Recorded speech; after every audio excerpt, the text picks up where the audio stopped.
The radar screen flickered once, then died completely.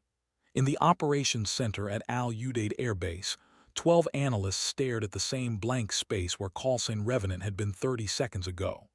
Major Daniels gripped the edge of the console, his knuckles white against the metal. The last transmission had been sharp, clipped, professional, then nothing but static that tasted like copper in the back of everyone's throat. Outside, the Qatari sun hammered the tarmac into submission, but inside that room, the temperature dropped 10 degrees in the span of a heartbeat. 300 miles north, in a stretch of Syrian desert that maps forgot to name, something was burning. Black smoke twisted into the sky like a question mark, visible from orbit if anyone had been looking. The sand beneath had turned to glass in places, still glowing orange at the edges where thermite had kissed the earth.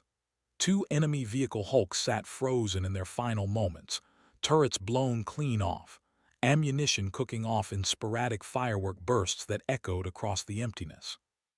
Between them, a furrow in the sand stretched for 200 meters, deep enough to swallow a man, carved by something heavy that had refused to stay airborne. Back at Al-Udeid, the silence stretched like razor wire. Lieutenant Vance finally spoke, his voice careful, measured, the tone of someone who had delivered this kind of news before and hated himself for it. Last known position puts her 12 clicks inside the red zone.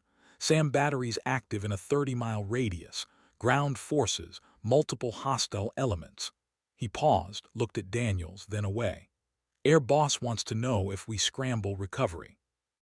Daniels didn't answer immediately. He was thinking about the pilot file he'd reviewed 3 months ago when she transferred in from Nellie's.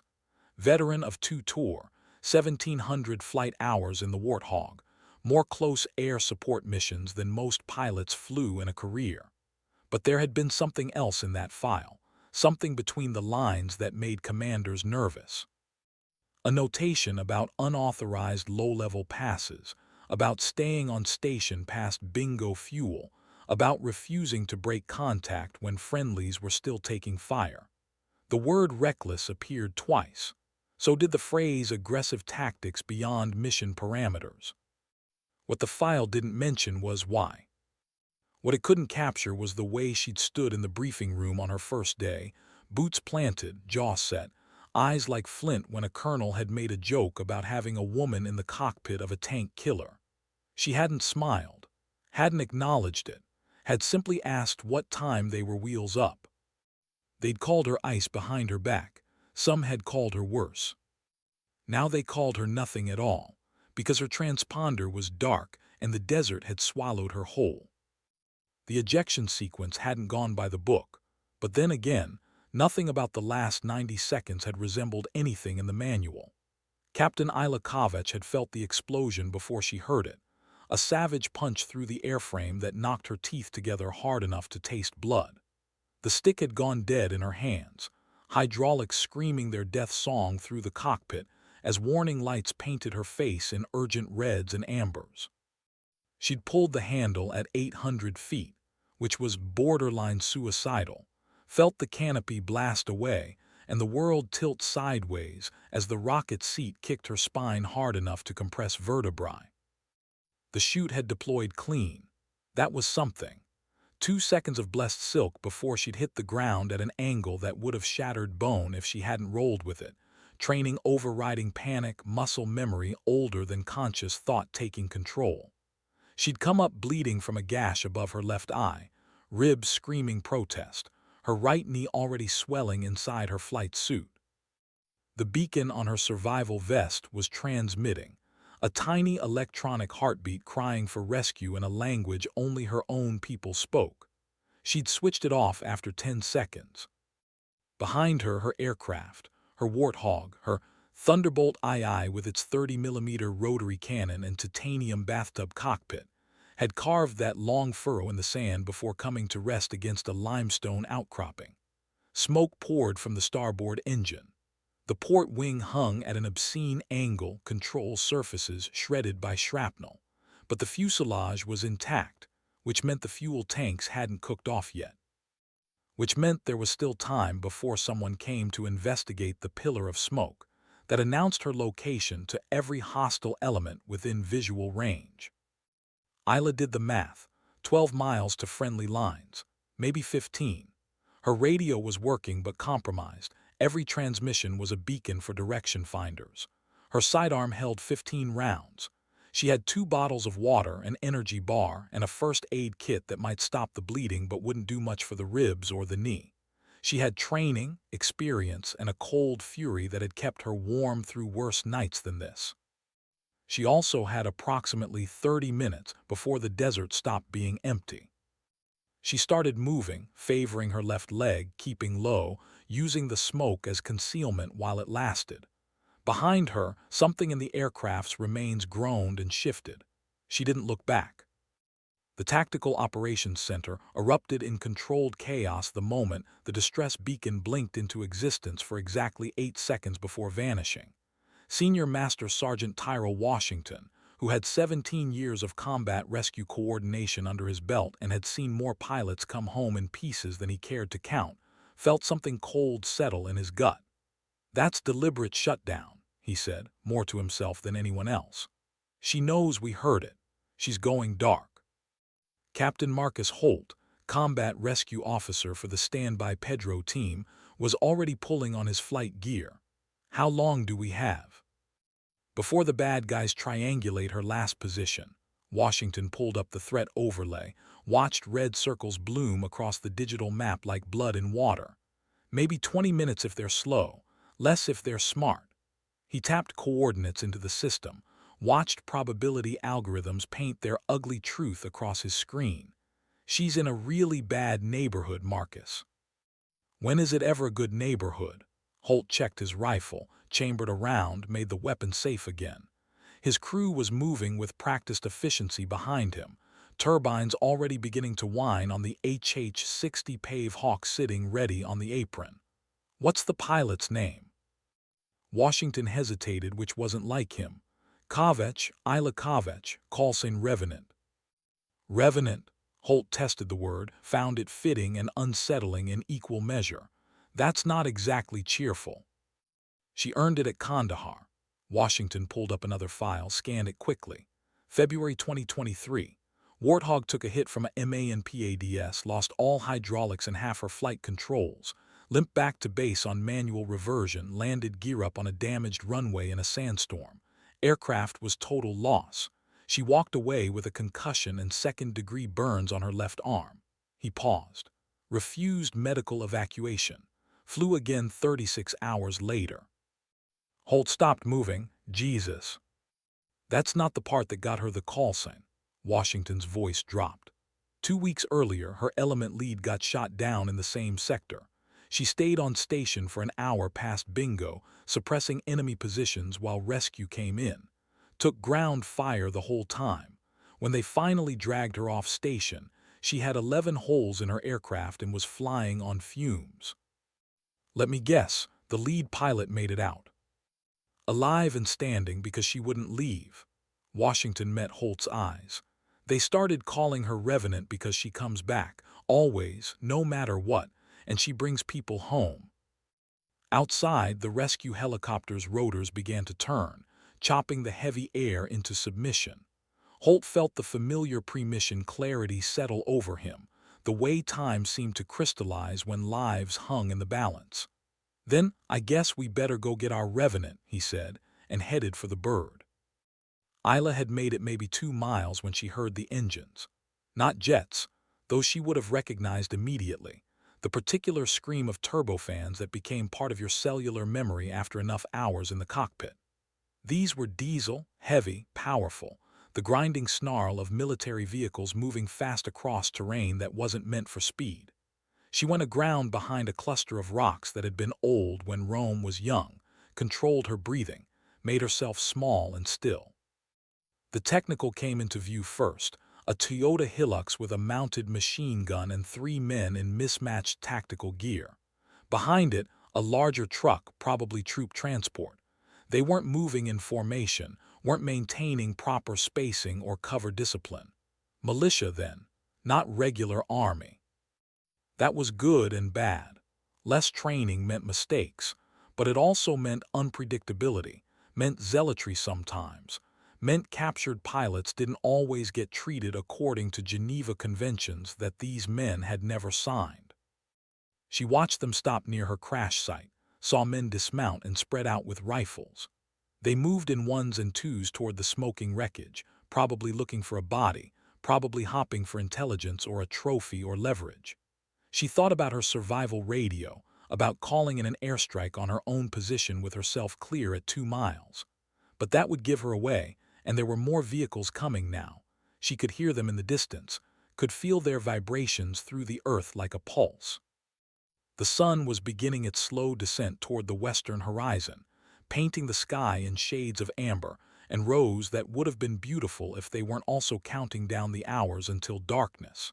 She'd learned desert survival at Red Flag, had done the training where they left you with nothing in the Nevada wasteland and made you walk out. But training was controlled, sanitized. Training didn't include enemy combatants actively hunting you, didn't include injuries that were making her vision swim at the edges, didn't include the knowledge that every minute she delayed was another minute the search area expanded. She started moving again, using the low ground, keeping the setting sun at her back so anyone looking her direction would be partially blinded. Her knee had graduated from painful to agonizing, but pain was just information, and she could choose what to do with that information. Right now, she chose to file it away and keep moving, because stopping meant dying and dying meant those Marines she'd been supporting when she'd taken that missile would have died for nothing. Her radio crackled once, soft static, then a voice. Any station, this is Pedro 3-1 requesting status of Revenant. How copy? Isla stared at the radio on her vest, finger hovering over the transmit button, calculating vectors and consequences in the space between heartbeats.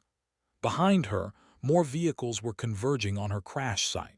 Above, the sky was beginning to fade. She pressed the button once, twice, 3 times. Mic clicks, no voice.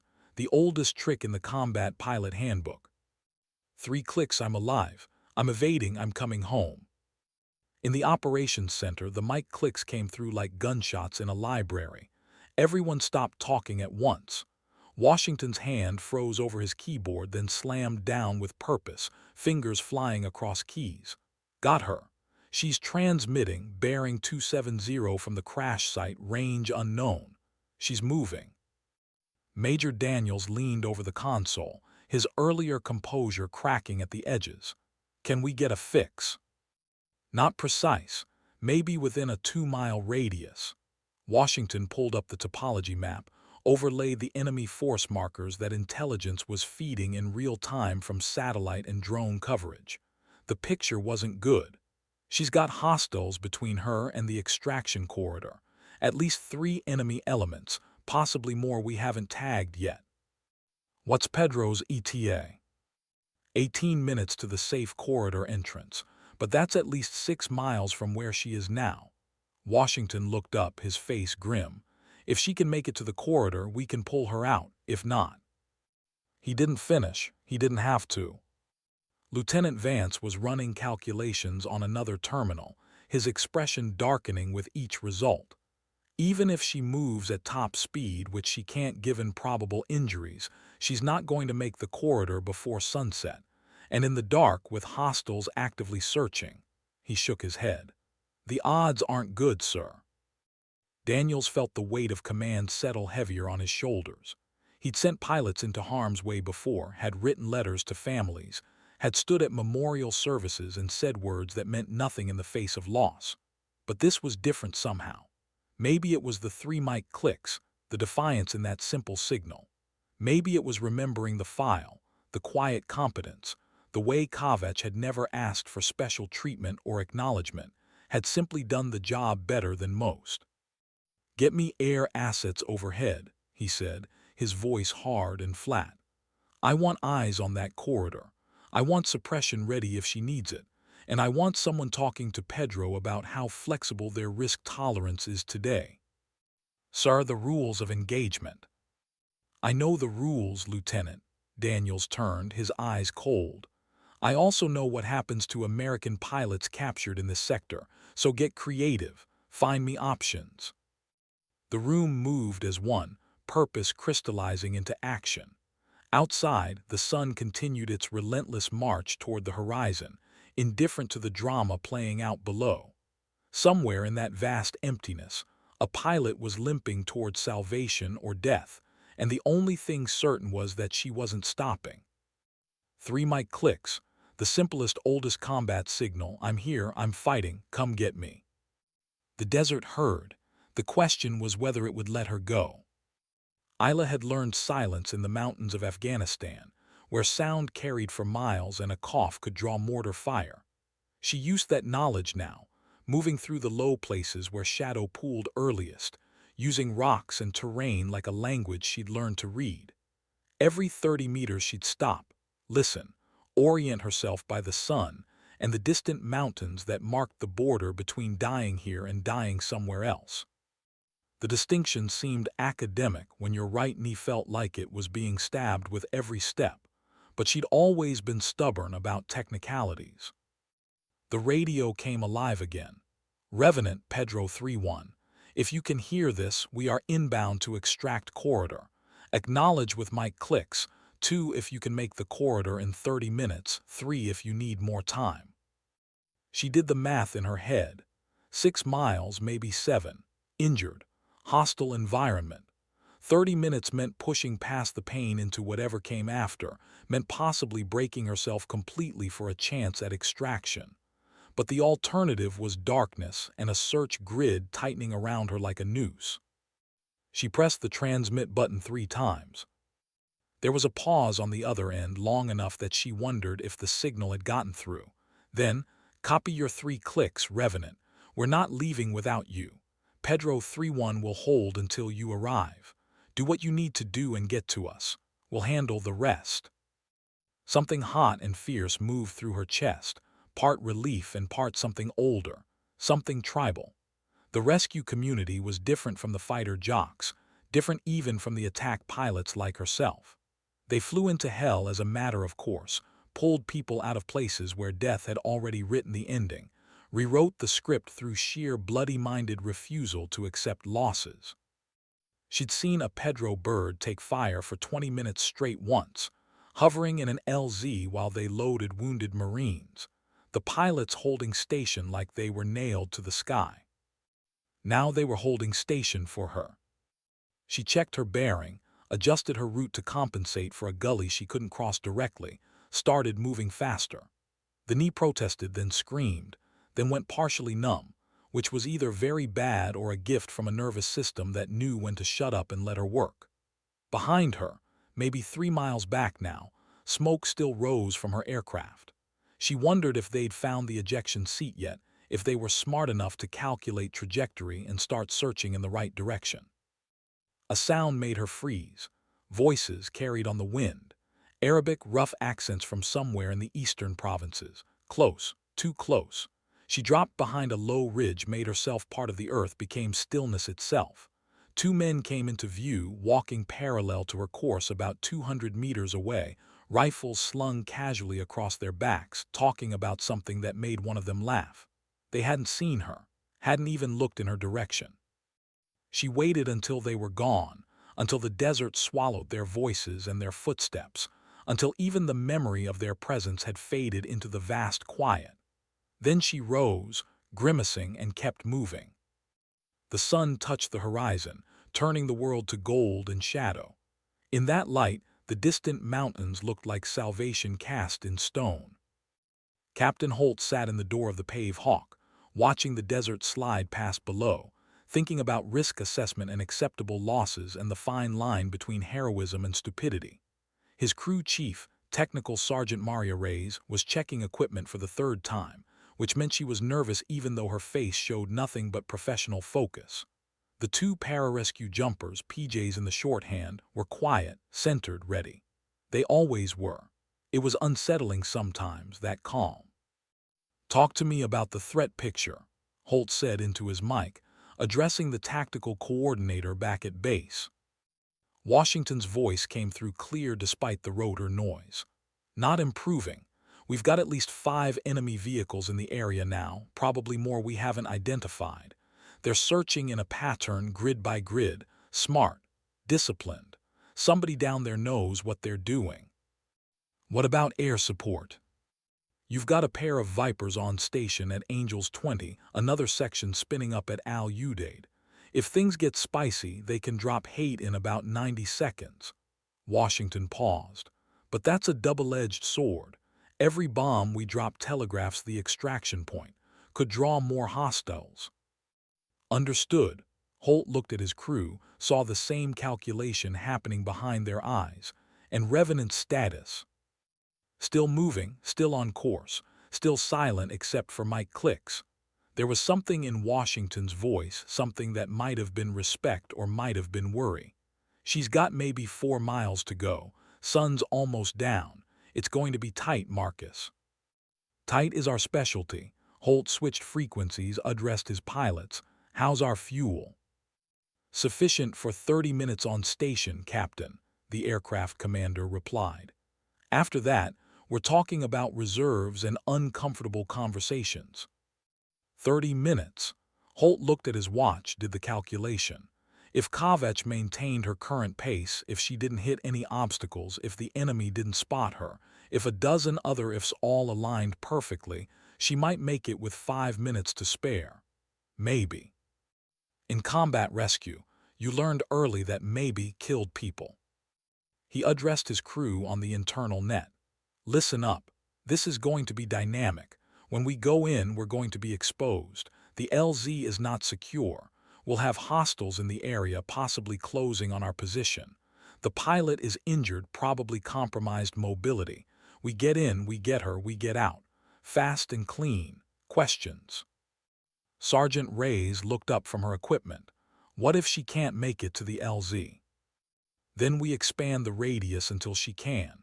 Holt's voice was flat, allowing no argument. Nobody gets left behind. Not today, not ever. Clear. Clear, sir. The helicopter banked slightly, adjusting course. Below, the shadows were growing longer, darker, swallowing the desert meter by meter.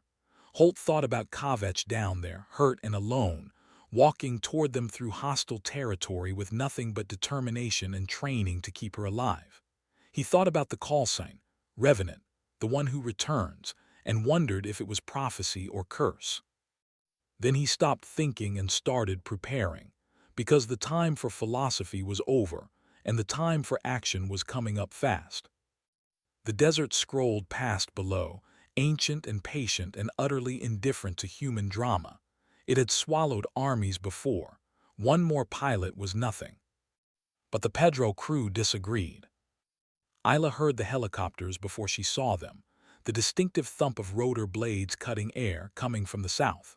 Not hers, not yet. These were smaller, lighter. Enemy reconnaissance probably looking for her, probably vectored in by whoever was coordinating the ground search. She went prone behind a cluster of rocks, controlled her breathing, became invisible through stillness and will. The helicopter passed overhead at maybe 500 feet, door gunner visible in the open bay, scanning the ground with binoculars. It continued north, following the general line she'd been traveling, then banked and came back, quartering the area. Systematic, professional. She pressed herself flatter against the earth, felt small stones dig into her ribs, forced herself not to move even when the rotor wash kicked up dust that wanted to make her cough. The helicopter hovered for 10 seconds that felt like 10 years, the gunner's binoculars sweeping back and forth. Isla could see his face, young, focused, probably believing what he'd been told about American imperialism and righteous resistance, and all the narratives that made killing easier. She wondered if he had family, if he joined for ideology or money, or because there were no other options in a country that had been at war for longer than he'd been alive. Then the helicopter peeled off, heading east, and the moment broke. She waited another full minute before moving, making sure it wasn't a trap, that they hadn't spotted her and were circling back for a better angle. When the sound of rotors faded completely, she pushed herself up, ignoring the new pains that wanted to catalog themselves, and kept moving. The corridor was 2 miles ahead now. maybe less. She could see the low hills that marked its entrance, could visualize the map in her head with the precision of someone who'd studied it before every mission. Safe corridor. The term was relative, meant less likely to get shot rather than actually safe, meant Pedro could operate there with acceptable rather than suicidal risk. She just had to get there. Just 2 miles. Just 4,000 meters of hostile desert with darkness coming and enemy forces searching. And a body that was starting to send up red flags the adrenaline couldn't quite suppress anymore. Her radio crackled. Revenant Pedro 3-1, be advised, enemy reconnaissance aircraft active in your area. Stay low, stay quiet, we're tracking them, you're almost home. She wanted to respond, wanted to say something about how almost was doing heavy lifting in that sentence, how 2 miles felt like 200 right now. Instead, she clicked the mic twice. Acknowledgement, still here, still moving. The sun was gone now, just a memory of light on the western horizon. Stars were beginning to appear, the same stars humans had navigated by for thousands of years before satellites and GPS made the heavens obsolete. She picked out Polaris out of habit, oriented herself, adjusted course by 3 degrees. Behind her, vehicle engines started up, a coordinated sound that meant they'd finished searching the crash site and were expanding the search grid. She didn't look back. Looking back never helped. Ahead, the hills stood black against the darkening sky. Sanctuary or trap or probably both. Either way, it was the only direction that mattered. Ilikovich kept walking. The tactical net exploded with chatter as enemy vehicles began moving in a coordinated pattern. Washington watched the overlay, his trained eye picking out the search doctrine, professional, methodical, designed to flush prey toward a killing zone. They know she's on foot, he said into his mic, addressing everyone and no one. They're hurting her. Major Daniels was on another radio, talking to the Viper flight overhead, his voice clipped and urgent. Negative, you are not cleared hot. Repeat, not cleared hot. Presence only at this time. He paused, listening then. I understand your concerns. Hold high and wait for my call. Lieutenant Vance looked up from his console. Sir, if they're hurting her toward a killing zone. I know, Lieutenant. Daniels cut him off, not unkindly. But we start dropping bombs, we confirm her location to every hostile within 20 miles. We give away the extraction corridor. It's a poker game now, and we're waiting to see who blinks first. And if they find her before she makes the corridor. Daniels didn't answer immediately. He was watching the red icons move on the digital map, watching the blue icon that represented Kovach, estimated position, not confirmed, move toward the corridor entrance at a pace that was slowing. Injury, fatigue, or enemy contact. Maybe all 3. Then we adapt, he said finally. But she's not giving up. You see how she's still moving, still maintaining course. That's not someone who's quit. Washington zoomed in on the tactical display, measuring distances and angles. Pedro's on station at the corridor entrance. Revenant is approximately 1 mile out. Enemy forces are, he trailed off, his expression darkening. They're closing the angle. If she maintains current course and speed and they maintain theirs, it's going to be very close. Define very close. 3-minute margin, maybe less. Washington looked at Daniels. Sir, you need to make a decision about air support. If we wait until contact, it might be too late. The room went quiet. Everyone knew what was being asked. Authorization to use lethal force without confirmation of immediate threat, based solely on probability and risk assessment. The kind of decision that looked great when it saved lives and ended careers when it didn't. Daniels picked up the radio that connected him directly to the Viper flight lead. Dagger 1, this is Zeus. Stand by for possible immediate tasking. Target enemy vehicle column, bearing 345 from your current position, range 17 miles. Do not engage without my explicit authorization, but be ready to drop ordnance within 30 seconds of my call. Zeus, Dagger 1 copies, standing by. The fighter pilot's voice was calm, professional, the tone of someone who'd done this before and would do it again. Daniel set down the radio, stared at the map like he could will the blue icon to move faster through sheer concentration. Around him, the operations center held its collective breath, watching time and distance compress toward a point that would decide everything. On the display, the icons crawled toward convergence. Red and blue, predator and prey, hunting and hunted. The geometry was elegant, mathematical, precise, and entirely unforgiving. Isla saw the helicopters again, two of them this time, flying in formation low and fast from the east. Not reconnaissance this time. Attack birds, probably Russian-made Hinds, gunships with teeth.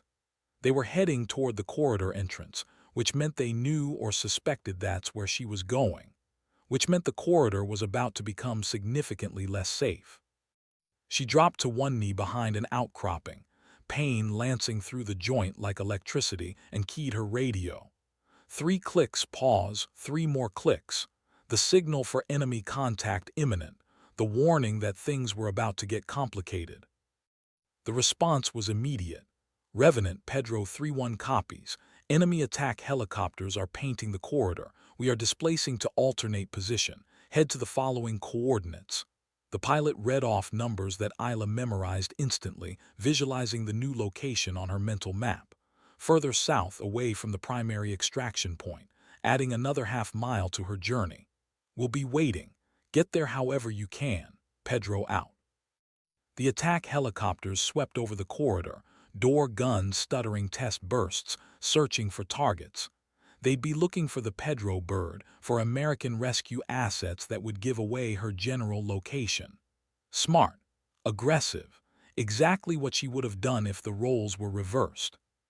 She adjusted her course, angling south, keeping to the low ground. The new extraction point was at the edge of a dry riverbed, terrain that would give Pedro defilade cover but also limit their maneuvering options. High risk, high reward. The kind of decision that rescue crews made every day because leaving people behind wasn't an option they allowed themselves to consider. Movement caught her eye. Vehicle headlights, 3 sets, maybe 800 meters to her east, fanning out in a line, moving slowly, obviously searching. Somebody down there was good at this, was thinking like a hunter, cutting off angles and escape routes. She had maybe 10 minutes before they reached her position. Less if they spotted her first. The dry riverbed was visible now, a darker line against the desert floor. She could see the Pedro bird sitting there, rotor disc turning slowly in what pilots called flat pitch, ready to pull maximum power and get out fast but not creating the noise and dust signature of full RPM.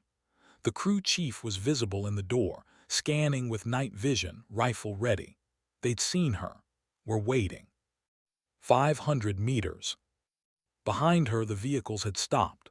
Someone was out, sweeping with a spotlight, the beam cutting through the darkness like a sword. She heard voices, urgent commands, the sound of weapons being charged. They'd found something. Maybe her tracks, maybe just a promising area to search. Either way, time had just compressed. 300 meters. The spotlight swung in her direction. Isla broke into a limping run, all pretense of stealth abandoned for speed. Pain be damned. The knee that had been screaming now went silent, shock or nerve damage or just her body's last gift before systems started shutting down. She ran, her breathing harsh and ragged, vision tunneling, the world reduced to the helicopter ahead and the need to reach it. Gunfire erupted behind her. Automatic weapons, the distinctive crack of AK pattern rifles. Rounds snapped past, kicking up sand, the shooters firing at sound and movement more than clear targets. She zigzagged, using what cover existed, not looking back because looking back cost speed and speed was life. 100 meters. The Pedro crew chief opened fire, controlled bursts from his M240 machine gun, suppressing the enemy position, buying her seconds. She saw the pararescue jumpers deploy from the helicopter, moving to meet her, one providing security while the other prepared to grab her the instant she came in range. 50 meters. Something hit her from behind, a massive invisible fist that knocked her forward. She didn't feel pain, just impact, just the sudden weakness in her left leg. She stumbled, caught herself, kept moving. The PJ was there suddenly, arm around her waist, half carrying, half dragging her the last 20 meters. The crew chief's gun never stopped, steady, disciplined fire covering their approach. Then she was inside, being pulled into the helicopter, and the world became rotor noise and turbine scream as Pedro 3-1 pulled maximum power and got out, climbing fast and hard while the crew chief continued engaging targets until they were out of effective range. Someone was shouting at her, asking questions she couldn't quite hear over the noise and the ringing in her ears. She looked down, saw blood spreading across her flight suit, tried to remember when that had happened. The PJ was working on her leg, his face tight with concentration, hands moving with practiced efficiency. Isla looked up at him, tried to form words, managed. "Did we get the Marines out?" The PJ met her eyes, and in his expression she saw the answer before he spoke. "All of them, every single one, because you stayed on station." He pressed something against her leg that sent pain rocketing back through the shock. "Now stay with me, Captain. You didn't survive all that to check out on the ride home." She wanted to laugh but couldn't find the breath. Instead, she just nodded, closed her eyes, and let the professionals work. The desert fell away below, already forgetting she'd been there at all. But she was alive, flying, going home. Revenant indeed. The operations center erupted when Pedro 3-1 called "feet wet." One precious cargo, Oscar Mike to Al Udaid. Precious cargo, the code for recovered personnel. Oscar Mike on the move, heading home.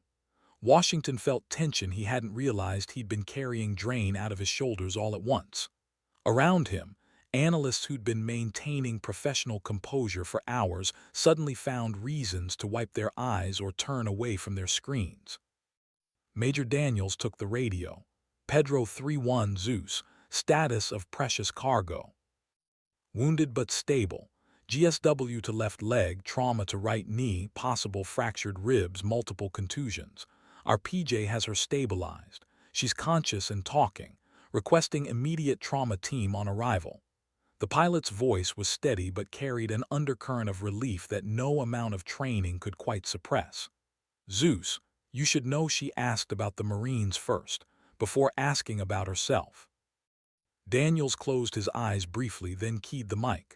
"Copy all, Pedro. Well done. Outstanding work. Zeus out." He set down the radio, looked around the operations center at the assembled watchstanders. "Somebody get medical prepped. I want trauma standing by on the flight line. And somebody find out the status of those Marines she was supporting. I have a feeling she's going to ask again." Lieutenant Vance had already pulled up the combat report. The Marine element she was supporting took significant casualties but made it to extraction. 6 wounded, none KIA. They credited her close air support as the difference between successful extraction and total loss. He looked up. "They're asking about her, sir. Want to know if their air cover made it out." "Tell them yes."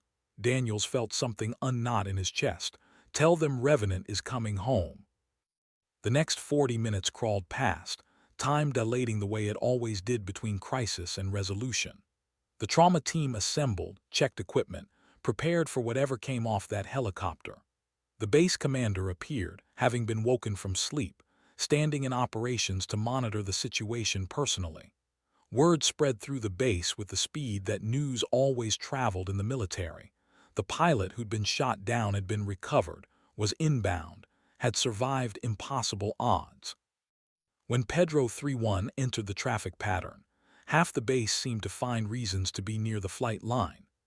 Daniels walked out personally, standing in the floodlights as the helicopter settled onto the tarmac with the peculiar grace of rotary wing aircraft, all noise and power and mechanical precision.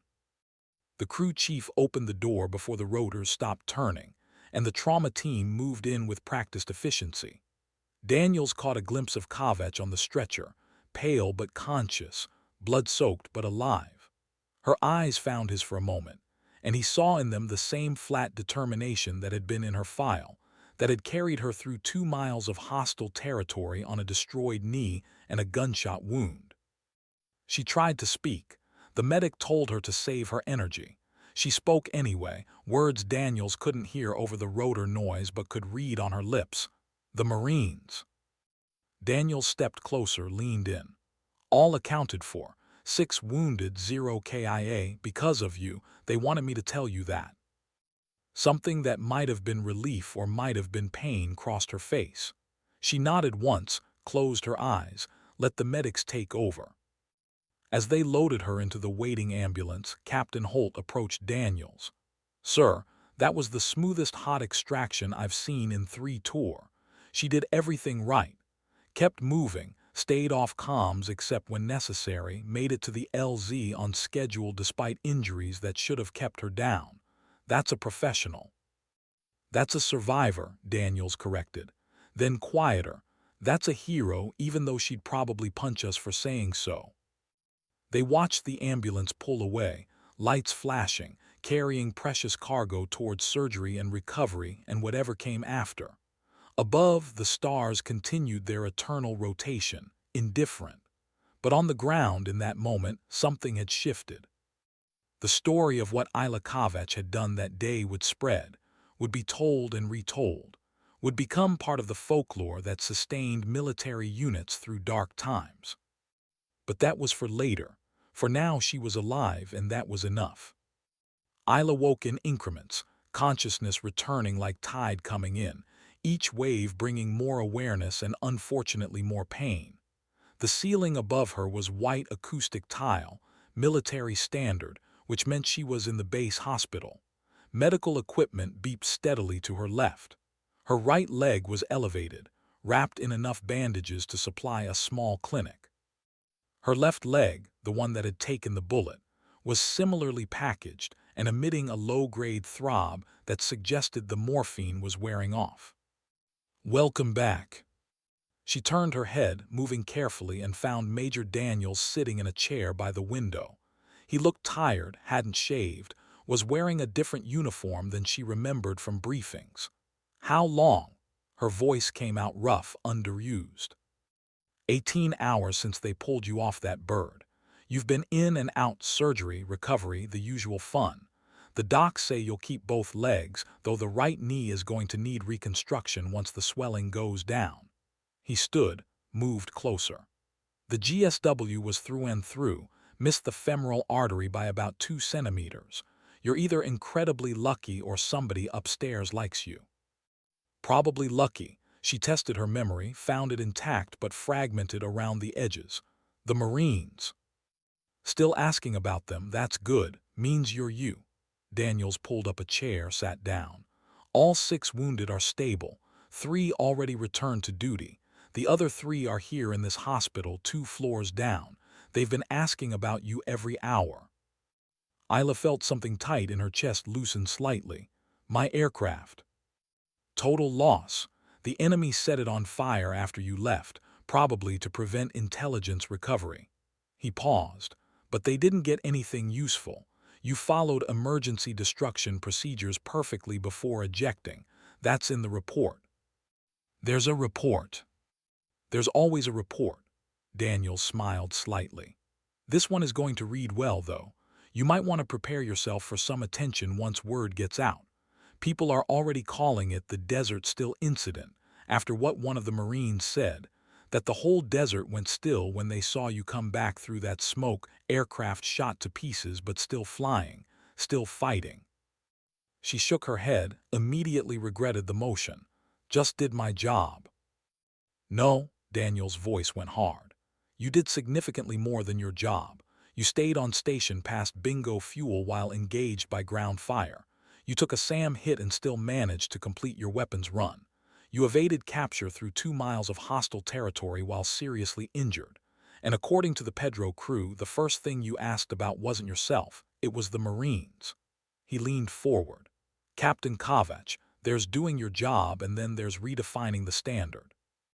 You did the latter." She wanted to argue, to deflect, but exhaustion was pulling at her and the morphine was making coherent argument difficult. "When can I fly again?" Not my department, thank God. That's between you and the flight surgeon, but I'd estimate months, not weeks. That knee alone. I don't need estimates, I need timelines. Daniel studied her for a long moment. Why Revenant? He asked finally.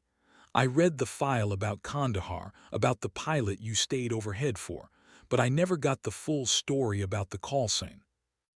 Isla was quiet, looking at the ceiling, traveling back to a day in Afghanistan when the world had been smoke and fire and impossible choices. His call sign was Ghost, she said finally.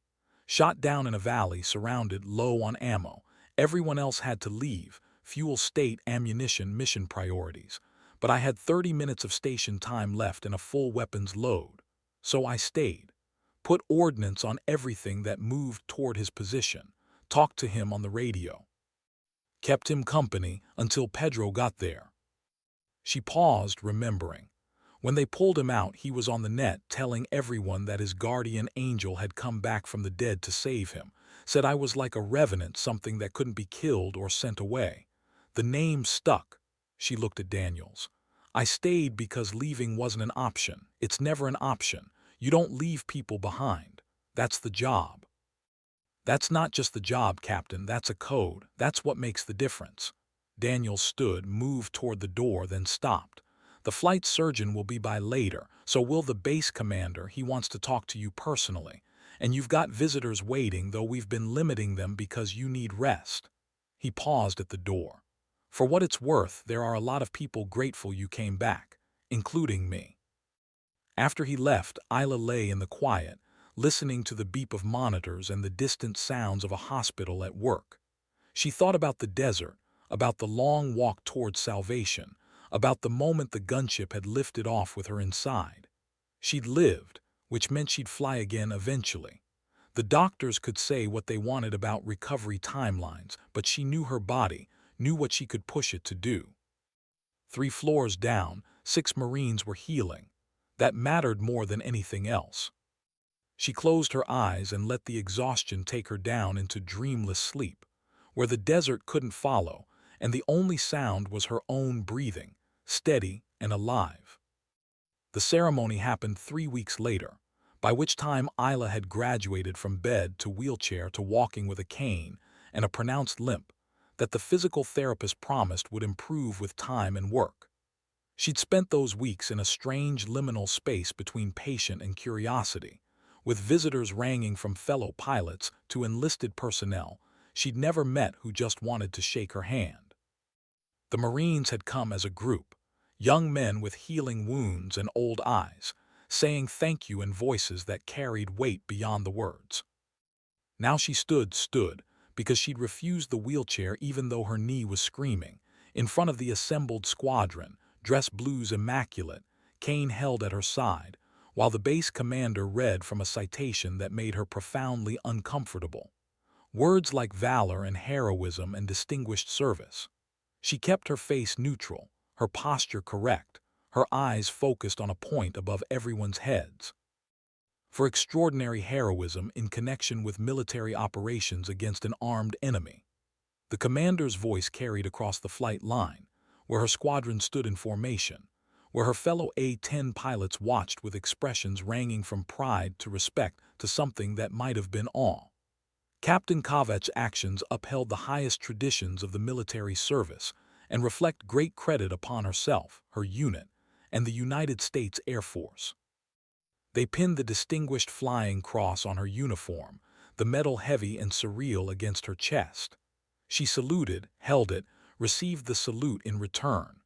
The squadron erupted in applause that felt too loud, too much, for simply having done what anyone would have done. After, when the formation had broken and people had gone back to their daily business, she found herself standing on the flight line looking at the A-10s parked in their revetments. Captain Holt approached, walking with the easy confidence of someone who'd pulled off impossible missions enough times that they'd become merely difficult. "Hell of a ceremony," he said, standing beside her. "Hate ceremonies." "Everyone hates ceremonies. They're still necessary." He looked at the warthogs, their blunt noses and prominent guns, their sturdy landing gear and twin engines. When you get back in the cockpit. 2 months, maybe 3. Nee needs more work. She paused. You came to tell me something. Smart, Holt smiled. Yeah, the Marine element you supported. They're putting in for a Navy and Marine Corps commendation for you. Thought you should know. Can't stop them even if you wanted to. I want to. I know, doesn't matter. They're doing it anyway because to them you're the reason they're alive. He turned to face her directly. Look, I know you don't see yourself as special. I know you think you just did the job, but from where those Marines were sitting, you were everything. You were hope when there wasn't any. You were the sound of thunder when they were about to get overrun. You were the reason they made it home to their families. That's not just doing the job, that's being the job. Isla was quiet for a long time, watching maintenance crews work on the aircraft, the normal rhythm of squadron life continuing around them. In Afghanistan, she said finally, when I stayed overhead for Ghost, I didn't do it because I was brave or heroic. I did it because the alternative was unacceptable. Listening to someone die on the radio while you fly away, that's not something I could live with, so I stayed. And in Syria with those Marines, same thing. Leaving wasn't an option my brain would process, so I didn't leave. You say that like it's normal, like everyone would make that choice. Everyone should make that choice. But they don't, and that's what makes it matter, Holt gestured at the aircraft. You'll fly again, probably sooner than the docs want. You'll go back to doing exactly what you were doing before because that's who you are. And people will be grateful for that whether you're comfortable with it or not. Because knowing you're up there, knowing you won't quit, knowing you'll stay on station until the job is done, that means something to everyone on the ground. He started to walk away, then stopped. By the way, the rescue community has adopted you. You're honorary Pedro now. We don't give that lightly. He grinned. Welcome to the family. Isla watched him go, processing that, feeling something shift in her understanding of what had happened. She'd thought of herself as doing a job, completing a mission, following training and doctrine and the code that every pilot learned. But maybe Holt was right. Maybe the job itself was secondary to the commitment, the refusal to accept acceptable losses, the bloody-minded determination to bring everyone home no matter what it cost. She looked at her warthog, tail number 810967, her assigned aircraft for the last 6 months. It would be 2 more months before she sat in that cockpit again, 2 months of physical therapy and medical evaluations and administrative nonsense, 2 months of being grounded while the sky called. But she was alive. She'd brought people home. And when she healed, she'd do it again, because that's what the job required and what her code demanded. The wind picked up, carrying the smell of jet fuel and hydraulic fluid and desert sand. Isla turned her cane in her hand once, testing her weight on her bad leg, and started walking back toward the squadron building. The sky would wait, it always did. And when she returned to it, she'd be ready.